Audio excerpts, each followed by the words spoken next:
Hi, today we are going to start with the chapter Sexual Reproduction in Flowering Plants. Now all of you know that in flowering plants, that is angiosperms, the flowers acts as the sexual reproductive organ. Now what is the nature of flowers? Flowers are modified shoots. Flowers are modified shoots and they are absolutely essential for sexual reproduction to take place in the plant body. Now the flowers usually grow on a stalk-like structure which is known as pedicel, and the top of the pedicel is usually swollen to form a structure which is known as receptacle. So this can be imagined as a pedicel and the swollen top portion can be termed as a receptacle. Now since it's a modified shoot, it can have modified leaves present on them. So the floral whorls which we talk about in case of a flower are actually the modified leaves. So there are four types of floral whorls. Number 1 is calyx, number 2 is corolla, the third one is known as the androecium, and the fourth one is known as the gynoecium. Remember, the calyx is the outermost whorl, the corolla is second from outside to inside, third is androecium, and the innermost whorl is known as the gynoecium. So the gynoecium is the innermost whorl. Now remember, the calyx and the corolla, they are sterile. By sterile we mean that they are non-reproductive in nature. They do not participate in the process of reproduction. But the androecium is the male part of the flower and the gynoecium is the female part of the flower. So the male and the female part of the flower is absolutely essential for the sexual reproduction to take place, and hence they are known as essential whorls. So remember, the calyx and the corolla, the outermost whorl is the calyx, the corolla is the second one from outside to inside, the androecium is the third whorl, and gynoecium is the innermost whorl which is present in a bisexual flower.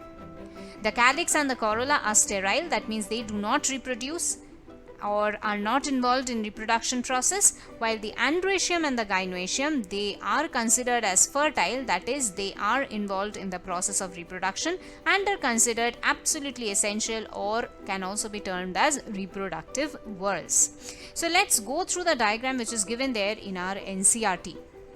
Now you'll come across some terms like sepals and petals. So are they same? Are they different? Think about it for a little bit. Sepals.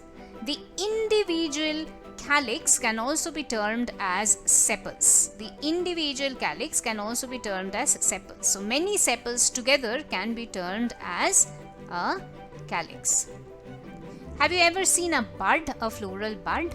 Usually when a floral bud develops, it is covered by green colored leaves. Those are the sepals. Right? So the sepals are the structure which keeps a floral bud protected. So you can say it protects a floral bud. Okay? So floral bud. Right? So individually the green leaves can be termed as sepals, and many sepals together is known as calyx, which is the outermost whorl or the first whorl. The colorful petals of a flower which you usually see, these petals are colorful to attract the insects. So again, individually they will be termed as petals, and many petals together can be termed as corolla. So corolla is the second whorl which is present in a flower, and they are usually colorful for the purpose of attracting insects. The third whorl is known as the androecium, or the male part of the flower, as we were discussing a little while ago. So the androecium is the male part of the flower. Now this androecium is made up of individual units which are known as stamens. Right? Can you identify the stamen from this particular diagram? Yes, this is a stamen. Now this stamen is made up of two parts. You can see the two parts over here, the anther and the filament. So each of the stamen is made up of an anther and a filament. So the anther and the filament together makes up the structure of stamen. individually they are termed as stamen, but many stamens together, that means all these stamens together, can be considered as the androecium, which is the third whorl of the flower. Finally, the fourth whorl, which is known as gynoecium, or the female part of the flower. The gynoecium, individual units of gynoecium, what are they known as? They are known as a carpel, or you can also term it as a pistil. So each of the carpel or the pistil has three parts: the ovary, style, and stigma. So each of the carpel or the pistil has three parts: the ovary, style, and stigma. And you can also understand from the diagram over here, this is the innermost whorl. This is the innermost whorl, right? So the gynoecium is the innermost whorl which is present in a flower, and the calyx is the outermost whorl which is present in a flower. So the four whorls of a flower are the calyx and the corolla. The calyx and the corolla can be considered as non-essential whorls since they do not take part in reproduction, while the androecium and the gynoecium are absolutely essential for sexual reproduction to take place in a flower. Let's move on to the next part. We have to study in details the male reproductive unit. Now, as we discussed, the male reproductive unit, it is known as the stamen. So a stamen consists of a long slender stalk which is known as the filament, and the distal part of the filament is known as the anther. Now remember, it is mentioned in our book that the proximal part, by proximal part we mean this part. So this is the proximal part. The proximal part of the filament is usually attached to either the thalamus or the petal of a flower, right? So the proximal part is either attached to either the thalamus. You remember what is thalamus? The swollen upper portion of the pedicel. Or it can also be attached to the petals of a flower. And the distal part, so this is the distal part, the part which is away, right? So this is the distal part, and the distal part consists of this swollen portion which is known as the anther. So this is your anther. Alright. Now each of the anther is bilobed. You can see that there are two lobes. This is one lobe and this is the other lobe, right?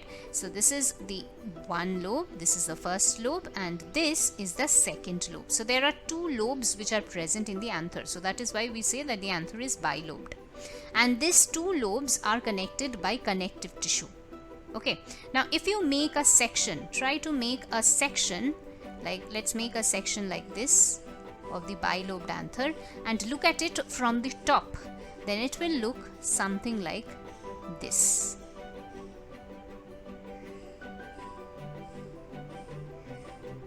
Okay, so it's a bilobed structure. That means this is the first lobe and this is the other lobe. Now the next term which they are using over here is that they are connected by connective tissue. That means the two lobes are connected by connective tissue and each of the lobes are dithecous. That means each lobe has two theca. Okay. Now the bilobed structure of the anther is tetrasporangiate. What do you mean by tetrasporangiate? That means it has 4 sporangia. There are 4 sporangia. You will understand from this that it's a bilobed structure. This is one lobe, this is the other lobe. These are sporangium, right? So sporangium are present, 4 sporangium are present in each of the lobes of the 2 theca which are present in a anther. And why are these microsporangia important? The microsporangia, they will give rise to the pollen grains. They are filled up, they develop into the pollen sacs and they get filled up with the pollen grains. And as you all know that the pollen grains contain the male gamete. Now in relation to this, there is a question. The structure of bilobed anther consists of 2 theca, 2 sporangia, 4 theca, 4 sporangia, 4 theca, 2 sporangia, or 2 theca, 4 sporangia. You can pause the video for a little bit to answer. So this is your filament, this is your, okay, let me change.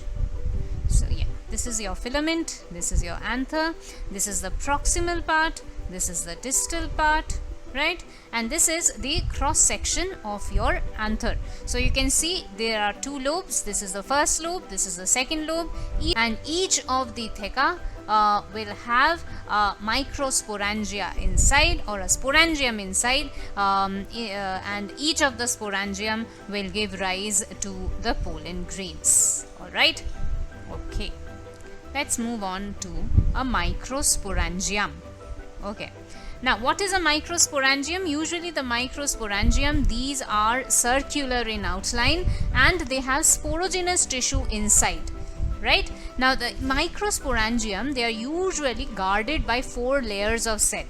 Now let me draw the 4 layers of cell. The outermost one is known as the epidermis. Like any other covering which is present in a plant body, the outermost covering is a single layer of cells which is known as epidermis. So this is, let's suppose this is the epidermis, which is made up of single layer of cells, and the function of epidermis is that it will provide protection.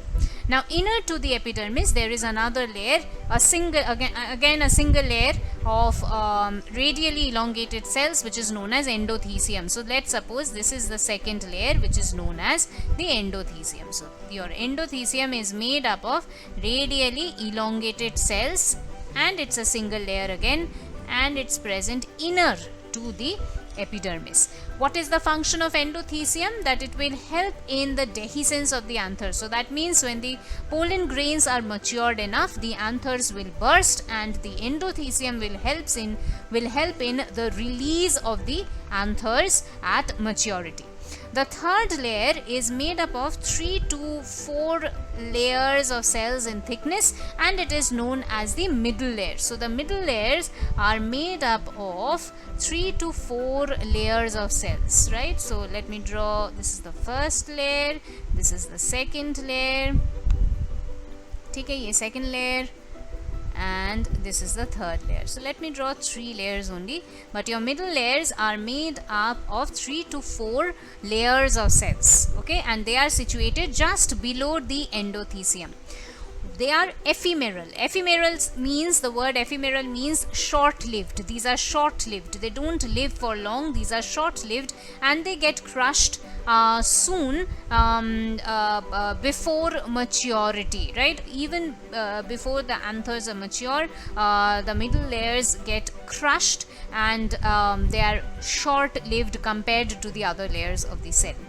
So let me write the names quickly. So this is your outermost layer, which is the epidermis. Inner to the epidermis you have the endothecium. The function of endothecium is it helps in the release or dehiscence of the anthers at maturity. And then you have the middle layers, which is approximately 3 to 4 layers in thickness, and they help, and they are ephemeral. That means they are short-lived and they degenerate even before the anthers reach maturity. The innermost layer of cells is known as tapetum. Now remember, this is again a single layered cells. So this is your tapetum, which is again a single layered cells, but these tapetum cells are interesting. Why are they interesting?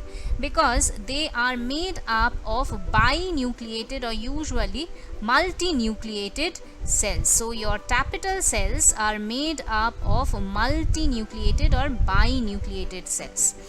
Why are they binucleated or multinucleated in nature? Because usually the nucleus divides but the cell membrane is not formed. So this kind of cell division in tapetal cells, like when the nucleus is dividing, which is not followed by the cytoplasmic division, makes these tapetal cells binucleated or multinucleated in nature. But these tapetal cells are very, very important. Why are they important? Because they provide nutrition to the sporogenous tissue which is developing inside. Right, so they provide nutrition to the developing microspores, mother cells, which are present in the sporogenous tissue. So where are your sporogenous tissue present? This is your sporogenous tissue. So inner to the tapetum, whatever is present over here is made up of sporogenous tissue, and these sporogenous tissue are made up of some cells which are known as microspore mother cells. So these are your microspore mother cells. Okay, so understood the structure of a microsporangium. The outermost one is known as epidermis. It is protective in function. Inner to the epidermis you have the endothecium, which helps in dehiscence of the anthers at maturity. That means release of the pollen grains when the anthers reach maturity. Inner to the endothecium you have 3 to 4 layers of cells, which is known as the middle layers. They are ephemeral, that means they are short-lived and they degenerate before the maturity of the anthers. And the innermost layer of cells is known as tapetum. This is the layer of cells which are usually made up of binucleated or multinucleated cells, because their nuclear division is not followed by the cytoplasmic division. Importance of the tapetal cells are it provides nutrition to the sporogenous tissue. That means it provides nutrition to the microspore mother cells which are present in the sporogenous tissue of the anther. Now if you look at the diagram, which is from our NCERT itself, see, you can understand and identify the cells very easily. So this is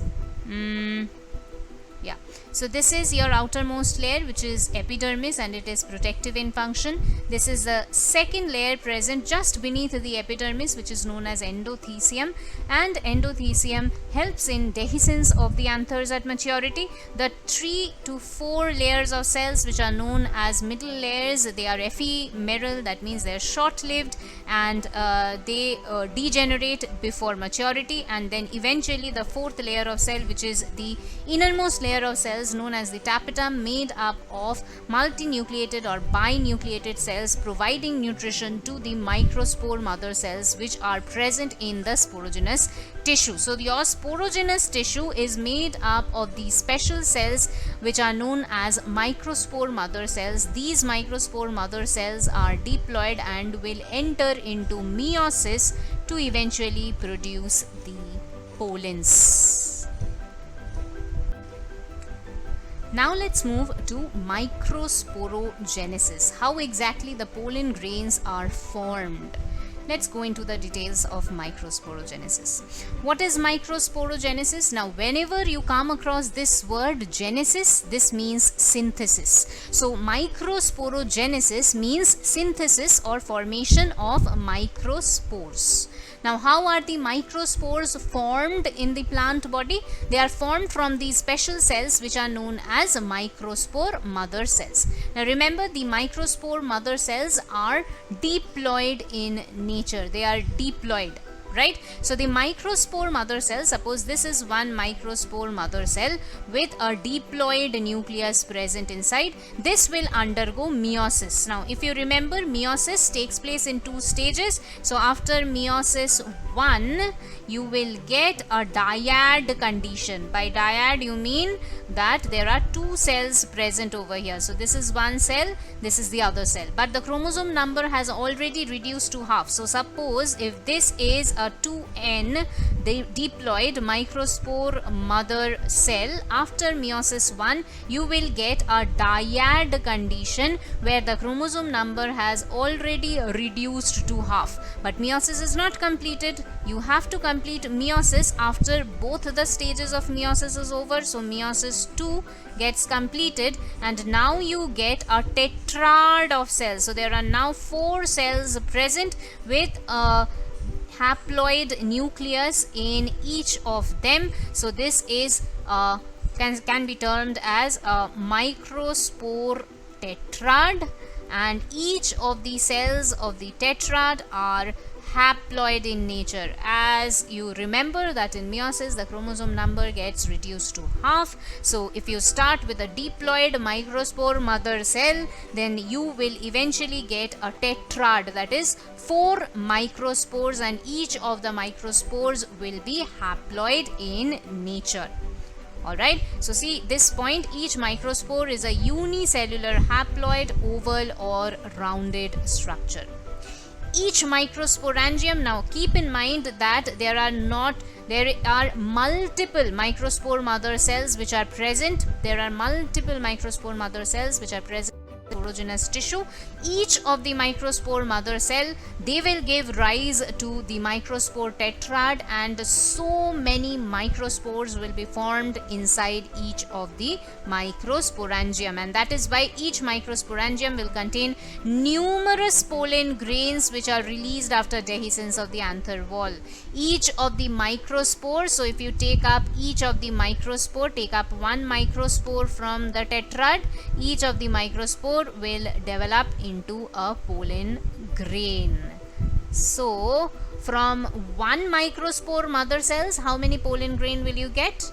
From one microspore mother cells you get 4 microspores, and each of the microspore will give rise to a pollen grain. So one microspore mother cell eventually gives rise to 4 pollen grains. Alright? Okay. Next we move on to the structure of pollen grains.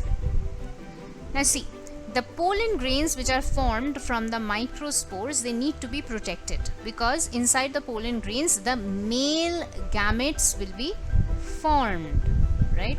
Now sometimes a question might strike into your mind that what is a male gametophyte? A pollen grain, each of the pollen grain, they are haploid in nature. So the pollen grains are the male gametophytes. Pollen grains are your male gametophytes. Okay, remember the male gametophytes have to be haploid in nature. So all the pollen grains which are formed from the microspore mother cells, all of them can be considered as male gametophytes.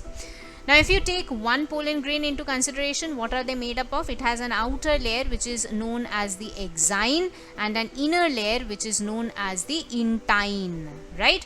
Now the exine or the outer layer, it may be spiny in nature, or sometimes it might be smooth also, depending upon the species of the plant which you are taking into consideration, right? So the exine, which is the outermost cover of the pollen grain, they can be spiny, they can have several designs on its surface, or they can sometimes be smooth as well. But important is that they are made up of a fatty substance which is known as sporopollenin. Now this sporopollenin is very, very important because it is resistant to any kind of physical or biological decomposition. It's a very sturdy material made up of a fatty substance which is known as sporopollenin, and it is resistant to several physical or biological decomposition. As a result, the exine helps to keep the pollen protected from any kind of environmental extremes, right? But there is a problem. If the whole surface, this is, let's suppose this is the exine which has little spines on it, right? So if the whole surface of the pollen is covered with the exine, how will the pollen tube develop?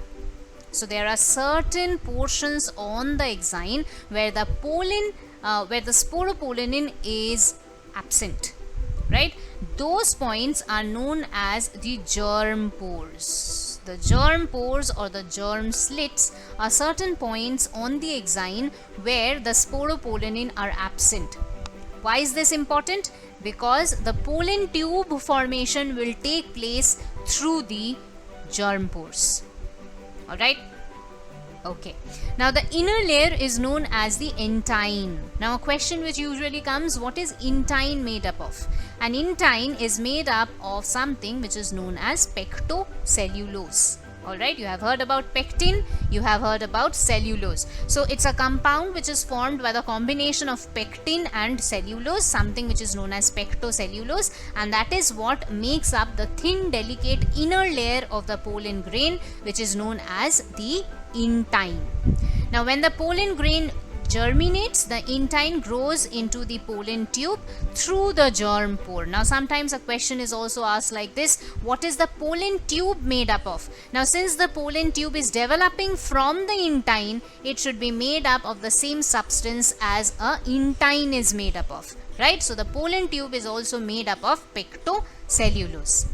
Now what exactly is present inside the pollen grain? A pollen grain contains two cells, a large nucleated vegetative cell. This is the larger cell which contains the food reserve and it is irregular in shape, and a very small generative cell. The generative cell is spindle shaped, right? So suppose if this is the interior of your pollen grain, that is the exine, and if let's say this is the intine, and inside the pollen grain you will have two cells, larger cell which is known as the vegetative cell, and a smaller spindle shaped cell which is known as the generative cell. So this can be termed as the vegetative cell and this can be termed as the generative cell. Now in majority of the angiosperms, the pollen grains are released in this two cell stage only. So one vegetative cell and one generative cell. But in some angiosperms, the generative cell might divide or might undergo mitosis one more time to form two male gametes. Okay, let's draw it like this. So two male gametes. So in majority of the angiosperms, the pollen grains are released in the two cell stage consisting of the vegetative cell and the generative cell, a larger vegetative cell and a smaller spindle shaped generative cell. But there are some angiosperms which also release the pollen grain in the three cell stage, that is the generative cell will further divide into two male gametes. So these are the male gametes. So in a three cell stage you will have the vegetative cell and you will have two male gametes. Alright. Now the pollen grains, you must have heard about this, that many people are allergic to pollen grains, right? So pollen grains, they can act as allergens. Allergens are any kind of chemicals which can cause allergies or hypersensitivities in some individuals. Now there are special plants like parthenium or carrot grass. The pollens of these plants, they are very well known as allergens. Now the pollen grains are also quite rich in nutrients, and that is why they can also be used as food supplements. The viability of the pollen grains can differ from one individual to another. That means it can differ from species to species. Like in cereal plants, it is usually 30 minutes. That means after the pollens are released from the anther, they will remain viable for approximately 30 minutes. While in some other plants, they can also stay viable for months, like in plants of Leguminaceae family. Now the viability, or how long the pollen grains will remain viable, can be retained, that can be preserved. The pollen grains can be preserved even by the process of cryopreservation, where you can store the pollen grains in liquid nitrogen for a longer period of time, something which is known as cryopreservation, where you can store the pollen grains and you can breed the plants as and when you want, right? Okay, now let's discuss another question. Pollen grains are well preserved as fossils because of the presence of, remember, the outer layer of the pollen grains are made up of a substance, of a fatty substance, which is very difficult to get destroyed. So pollen grains can be preserved as fossils due to the presence of sporopollenin, cellulose, lignocellulose or pectocellulose. Since the outermost layer, exine, is made up of sporopollenin, which cannot be destroyed, so that is why A is the correct answer to this question. Alright, let's move on to some very important MCQs from this part which we have studied today. Alright, let's see the first question. Which of the following statement is correct? Flower is a modified root, flower is a modified shoot, flower is a modified leaf, flower is a modified inflorescence. Obviously, the correct answer will be flower is a modified shoot. We started the chapter with this particular sentence. What is tapetum? If you remember tapetum, it is the innermost layer which is present in the microsporangium, providing nutrients to the developing microspore mother cells. Remember that and try to answer the second question. Tapetum is parietal in origin, usually the innermost layer of anther wall. By the word parietal, it means something which is present towards the sides. Alright, so yeah. Second option is modified endothecium of anther wall. It's not endothecium. Endothecium is the second layer. Modified outermost layer of sporogenous tissue. No, outermost layer is your epidermis. Parietal in origin and is the innermost layer of ovule. Ovule is a part of the gynoecium. Ovule is a part of the female part of the flower. It's not a part of the anther. So the correct answer to question number 2 will be option 1. Next question. Development of male gametophyte. Where does the male gametophyte develop inside the plant body? I told you pollen grains are considered as a male gametophyte. Alright. So development of male gametophyte is in vivo, in situ, both in vivo and in situ, or none of the above. By in vivo we mean within the plant body. Alright. By in vivo we mean within plant body. And by in situ we mean within the microsporangium. Within microsporangium. So of course you can understand that option 3 will be our correct answer. Next question. Identify A, B, C, D of a flower. A is the sepals, B are the petals, C is the anther, and D should be the ovary. So the correct answer of question number 4 should be option 1. Moving on to question number 5. The viability of pollen grain depends on the temperature, humidity, genetic potentiality of the concerned species, or all of the above. Obviously, if the pollen grains do not get favorable conditions like temperature, humidity, they will not form the pollen tube, right? So the correct answer to this will be option 4, which is all of the above. Correct temperature, correct humidity, and of course we saw that the viability of pollen grain is depends upon species to species. So all of the factors which are mentioned over here are important for the viability of pollen grains. Question number 6. You have to correctly label A, B, C and D. A is the innermost layer, so this should be the tapetum. B is sporogenous tissue. C is your endothecium, and this is epidermis is already marked, and D should be connective tissue. So question number 6, the correct answer is option B. Question number 7. Middle layers of the sporangial, microsporangial wall. Middle layers, a question on middle layers, right? If you remember the functions of the layers of the microsporangium, middle layers, what should be the correct answer? It shrivels at maturity of anther, persists but remains thin-walled, degenerates before even it reaches maturity, or it persists and become thickened. Correct answer is option 3. It degenerates before maturity. Question number 8. Exine of pollen grain is made up of scallose, pectocellulose, lignocellulose, or sporopollenin. Very easy, sporopollenin. Question number 9. Sporopollenin is chemically, I told you what is sporopollenin. Is it a homopolysaccharide? Is it a heteropolysaccharide? Is it protein, or it's a fatty substance? Correct answer is it is a fatty substance.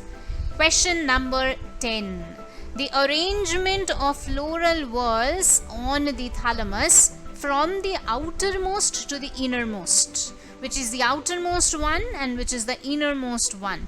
The outermost one is the calyx, then after calyx the second one should be corolla, then you must have the third one, the third whorl, which is androecium, and the innermost whorl is gynoecium. So the correct answer is option 1. Question number 11, pollen tube is covered by, I was just telling you that the pollen tube, since it develops from the intine, it should be made up of the same chemical as intine. So question number 11, the correct answer should be pectocellulose. Pectocellulose is something which makes up the thin delicate layer of the intine, and the pollen tube develops from the intine itself. So that is why the correct answer is pectocellulose. Question number 12, one of the most resistant known biological material, something which makes up your exine. So the correct answer is sporopollenin. Question number 13, abundant occurrence of fossilized pollen grains is due to. Abundant occurrence of fossilized pollen grains. How are you able to make or preserve pollen in the form of fossils? That's because of the presence of sporopollenin, isn't it?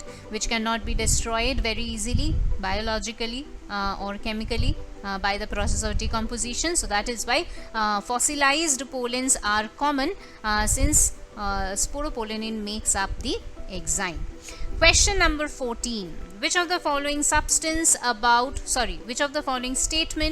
sporopollenin is false? Okay.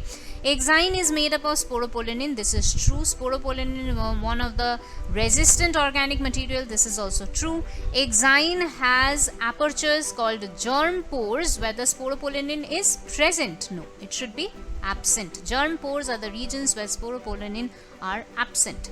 So this should be our correct answer, but still let's read the fourth statement. Sporopollenin can withstand high temperature and strong acids. That's also correct.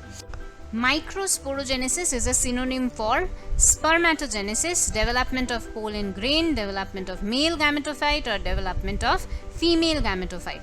Now remember, I was telling you that genesis, the word genesis means synthesis. So synthesis of microspores will be termed as microsporogenesis. Now microspores eventually gives rise to the pollen grains. Alright, so the correct answer to this question will be question number 15. The correct answer will be option 2. Now many of you might think that development of male gametophyte can be the correct answer, but remember, the male gametophyte development also takes place in non-flowering plants like in bryophytes or pteridophytes. In that case you cannot term it as microsporogenesis, but yes, the male gametophyte is developing in other categories of plants as well, like in bryophytes or pteridophytes. There also the male gametophyte development takes place, but you cannot term it as microsporogenesis. So the most correct answer to this question will be option 2. Question number 16. Male gamete in angiosperm is produced by the male gametes. Who produces the male gamete? Is it the generative cell? Is it the microspore cell? Is it the vegetative cell or the tube cell? You remember the 3-celled stage which I was talking about? The 2 male gamete, they eventually get developed by mitosis from the generative cell. The correct answer to the question number 16 is option 1. Question number 17. Which one of the following statement is wrong? When pollen is shed at the 2-cell stage, double fertilization does not take place. I think this should be our correct answer, but let's read all the statements. Vegetative cell is larger than generative cell. This is correct. Pollen grains in some plants remain viable for months. Yes, this is also correct. For example, we saw the Rosaceae family and Leguminaceae family. Intine is made up of cellulose and pectin. This is also correct, and we were asked the wrong statements. So obviously the correct answer will be option 1, because double fertilization is not an exception. There is no exception in angiosperms where double fertilization does not take place. In all angiosperms, double fertilization take place whether the pollens are released in the 2-cell stage or the 3-cell stage. It does not matter. Double fertilization will always take place.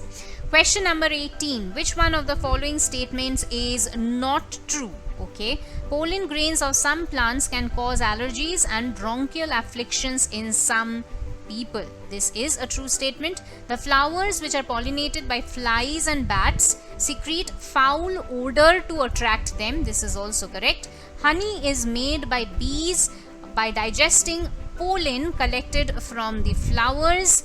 This is a wrong statement because they do not digest the pollen. Instead, it is the nectar which is digested and vomited to produce honey. So this is our correct statement since we were asked again a false statement. But let's read the last option as well. Pollen grains are rich in nutrients and they are used in the form of tablets and syrups. This is a correct statement. Right, so that's it for today. Thank you so much. We will continue with the chapter in the next class. Thank you for watching. If you haven't subscribed to the channel, please subscribe to Biology for Life. Please like the video and thank you. Bye.